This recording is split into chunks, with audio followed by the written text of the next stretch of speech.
요한복음 18장. 예수님은 기도를 마치시고 제자들과 함께 기드론 골짜기를 건너 맞은편에 있는 동산으로 들어가셨다. 거기는 예수님이 제자들과 가끔 모이던 곳이어서 그분을 팔아 넘기려는 유다도 알고 있었다.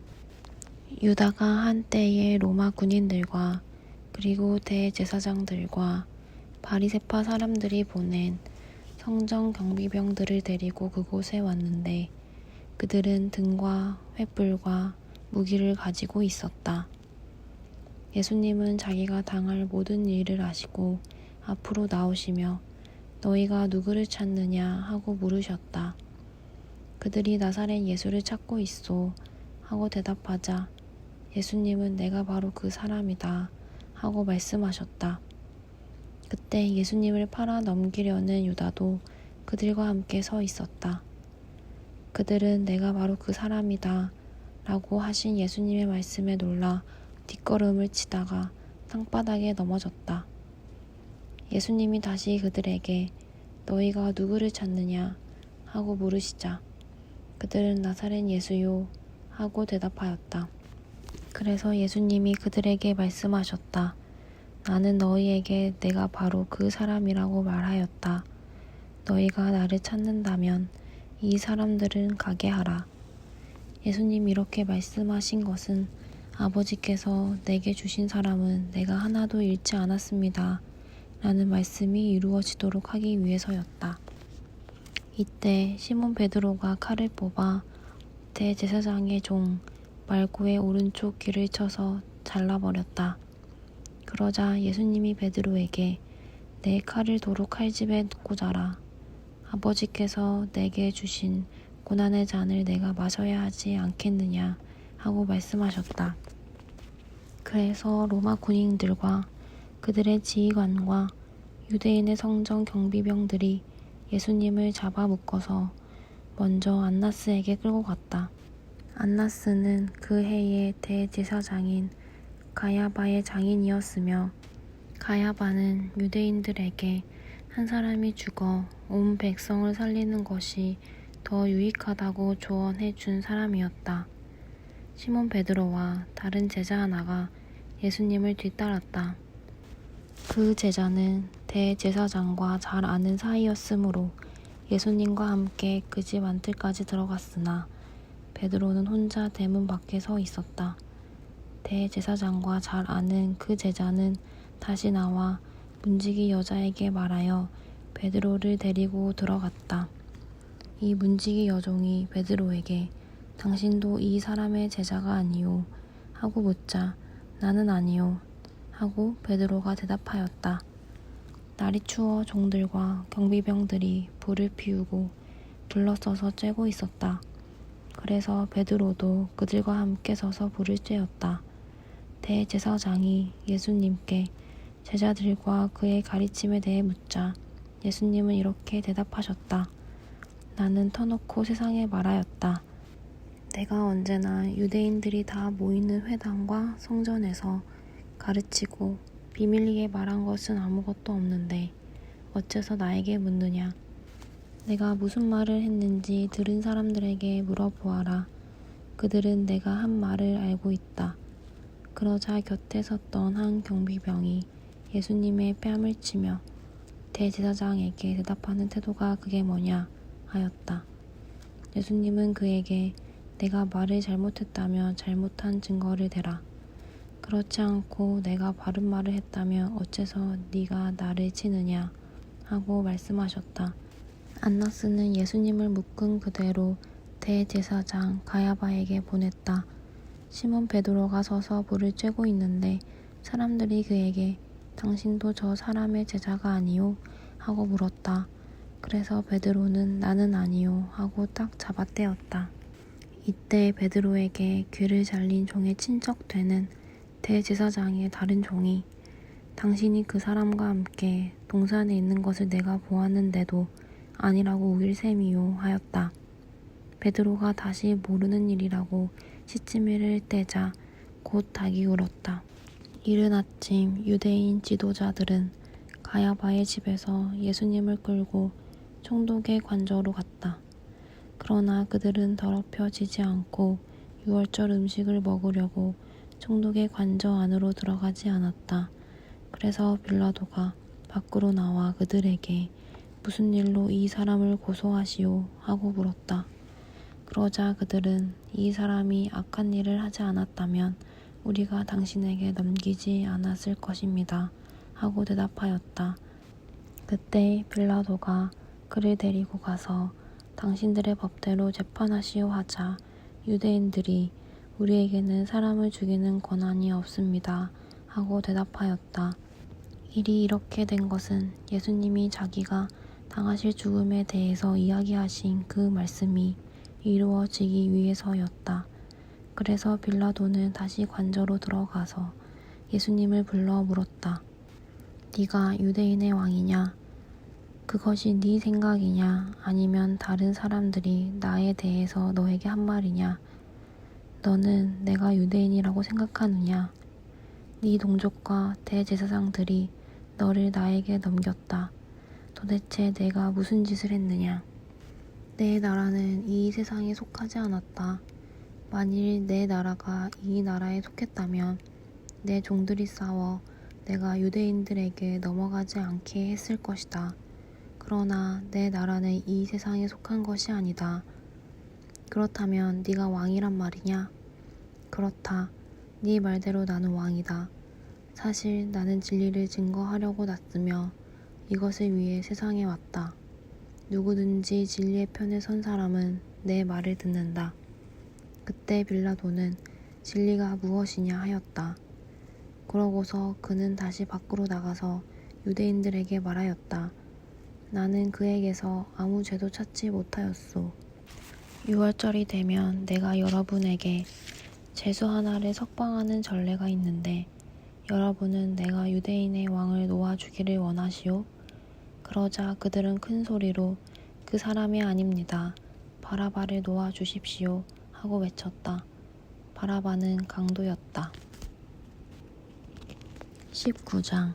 그래서 빌라도는 예수님을 데려가 채찍질하였다. 그리고 군인들은 가시관을 엮어서 예수님의 머리에 씌우고 자주색 옷을 입힌 다음 예수님께 바싹 다가가서 유대인의 왕 만세 하고 조롱하며 예수님의 뺨을 후려쳤다. 빌라도는 다시 밖으로 나와 유대인들에게 내가 그 사람을 여러분 앞에 데려오겠소. 여러분은 내가 그에게서 죄를 찾지 못한 것을 알게 될 것이오 하였다. 예수님이 가시관을 쓰고 자주색 옷을 입은 채로 나오시자 빌라도가 그들에게 보시오 이 사람이요 하였다. 대제사장들과 성전 경비병들은 예수님을 보고 큰 소리로 십자가에 못 박으시오, 십자가에 못 박으시오 하고 외쳤다. 그러나 빌라도는 당신들이 데려가서 십자가에 못 박으시오. 나는 그에게서 죄를 찾지 못하였소 하고 대답하였다. 그래도 유대인들은 우리에게도 법이 있습니다. 저 사람이 자기가 하나님의 아들이라고 하였으니 우리 법대로 하면 마땅히 처형되어야 합니다 하고 우겨댔다. 빌라도는 이 말을 듣고 더욱 두려워서 다시 관저로 들어가 예수님께 너는 어디서 왔느냐 하고 물었다. 그러나 예수님이 아무 대답도 하지 않으시자 빌라도가 나에게 말하지 않을 셈이냐? 내게는 너를 놓아줄 권한도 있고 십자가에 못 박을 권한도 있다는 것을 모르느냐 하였다. 그때 예수님이 이렇게 대답하셨다. 하나님이 주시지 않았다면 나를 해할 권한이 너에게 없었을 것이다. 그러나 나를 너에게 넘겨준 자의 죄는 더 크다. 그때부터 빌라도가 예수님을 놓아주려고 애썼으나 유대인들이 계속 소리를 질렀다. 이 사람을 놓아주면 로마 황제의 충신이 아닙니다. 누구든지 자기를 왕이라고 하는 사람은 황제를 반역하는 자입니다. 빌라도는 이 말을 듣고 예수님을 밖으로 끌고 나와서 넓적한 돌이 깔린 곳에 마련된 재판석에 앉았는데 넓적한 돌이 깔린 그곳은 히브리 말로 가바다라고 하였다. 그 날은 유월절 전날이었으며 때는 정오쯤 되었다. 빌라도가 유대인들에게 여러분의 왕이 여기 있소 하자 그들은 큰 소리로 죽여버리시오 십자가에 못 박으시오 하며 외쳤다. 빌라도가 그들에게 당신들의 왕을 십자가에 못 박으란 말이오 하자 대제사장들이 로마 황제 외에는 우리에게 왕이 없습니다 하고 대답하였다. 그래서 빌라도는 예수님을 십자가에 못 박으라고 그들에게 넘겨주었다. 그들의 손에 넘어간 예수님은 자기 십자가를 지시고 헤골터라는 곳으로 가셨다. 히브리 말로 헤골터는 골고다이다. 거기서 그들은 예수님을 십자가에 못 박고 다른 두 사람도 예수님의 양쪽에 각각 하나씩 못 박았다. 빌라도는 유대인의 왕 나사렛 예수라는 제패를 써서 십자가 위에 붙였다. 예수님이 십자가에 못 박히신 곳이 예루살렘 성에서 가까웠기 때문에 많은 유대인들이 와서 제패를 읽었는데 그 제패는 히브리어와 라틴어와 헬라어로 기록되어 있었다. 대제사장들이 빌라도에게 유대인의 왕이라고 쓰지 말고 자칭 유대인의 왕이라고 쓰라고 하였으나 빌라도는 쓸 것을 다 썼다고 대답하였다. 예수님을 십자가에 못 박은 군인들은 그의 옷을 가져다 4조각으로 나눠 각각 하나씩 가졌다. 그러나 속옷은 이어 붙이지 않고 위에서부터 통으로 짠 것이어서 군인들은 이것을 찢지 말고 제비를 뽑아 갖기로 하자 하고 서로 말하였다. 이것은 그들이 내 겉옷을 서로 나누고 속옷은 제비를 뽑습니다. 라는 성경 말씀이 이루어지기 위해서였다. 그래서 군인들이 이런 짓을 했던 것이다. 예수님의 십자가 곁에는 예수님의 어머니와 이모, 글로바의 아내 마리아, 그리고 막달라 마리아가 서 있었다. 예수님은 자기 어머니와 사랑하는 제자가 곁에 선 것을 보시고 어머니에게 그가 어머니의 아들입니다 하시고 또 그 제자에게 보라 네 어머니시다 하고 말씀하셨다. 이때부터 그 제자가 예수님의 어머니를 자기 집에 모셨다. 예수님은 이제 모든 일이 다 완성된 것을 아시고 성경 말씀이 이루어지게 하시려고 내가 목마르다 하고 말씀하셨다. 마침 거기에 신 포도주가 가득 담긴 그릇이 있었다. 사람들은 그 포도주에 해면을 적셔 그것을 우슬조 가지에 매달아 예수님의 입에 갖다 대었다. 예수님은 신 포도주를 받으신 다음 다 이루었다 하시고 머리를 숙이시며 숨을 거두셨다. 그날은 안식일을 준비하는 날이었고 다음 날은 특별히 중요하게 여기는 안식일이었다.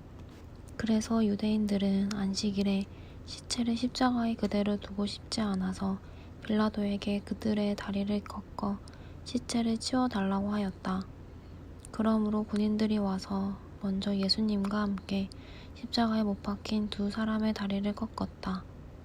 그러나 예수님께 와서는 이미 죽은 것을 보고 다리를 꺾지 않고 한 군인이 창으로 예수님의 옆구리를 찔렀다. 그러자 곧 피와 물이 쏟아져 나왔다.